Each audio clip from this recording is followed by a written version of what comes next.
बोल बम हर हर बम डाक थी कंपी थिला सबु शैव पीठ। श्रावण मासर पहला सोमवार लगी राजर शैव पीठ मानकु भक्त मानकर भीड़ देखबार के मिलिथिला।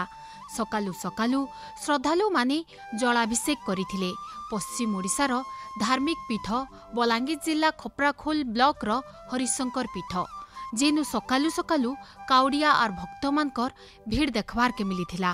आज तो प्रथम दिन प्रथम सोमवार फास्ट सोमवार आते शिव भक्त ये दिन के पूरा बहुत अपेक्षा करतीसन अपेक्षा रहा गोटे कि भक्त मैंने आसिकिना राति 12 बजे पूरा सकाल 4 बजे तक श्रृंखलित लाइन आसिकिना जुगी रहीकिना दर्शन करवा लगी थे। तो मंदिर टा विचार होगला वर्षा के खाते नहीं वर्षा होता सब सत्वे भी भक्त मैंने आसिक शांति श्रृंखला से दर्शन करसन जोटा गोटे शिव भक्तों लगे सुखबर है भल निश्चित।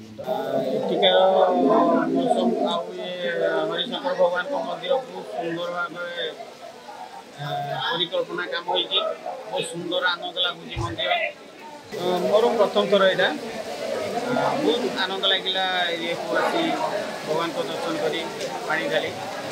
पाप नासिनी झरना ने स्नान करबार उतरु मंदिर जाइकिना धूप दीप फूल चंदन सिंदूर और बेलपत्र चढ़ईकिना महादेव को पूजा करिथिले भक्त माने।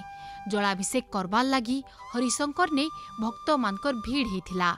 लाइन थी आसिकिना भक्त माने जलाभिषेक करिथिले। श्रावण मास पवित्र मास हिथिबार लगी पिला हेउ कि टुकेल महिला हेउ कि बुढ़ा सभे टिके महाप्रभु को दर्शन करबार लगी और जलाभिषेक करबार लगी भीड़ करिथिले। मंदिर प्रशासन आडू भक्त मानकर लगी बैरिकेड रो व्यवस्था करा जाइथिला। शांति श्रृंखला लगी पुलिस जगिथिले। बलांगीर देखुथिले सस्मिता साहू को रिपोर्ट।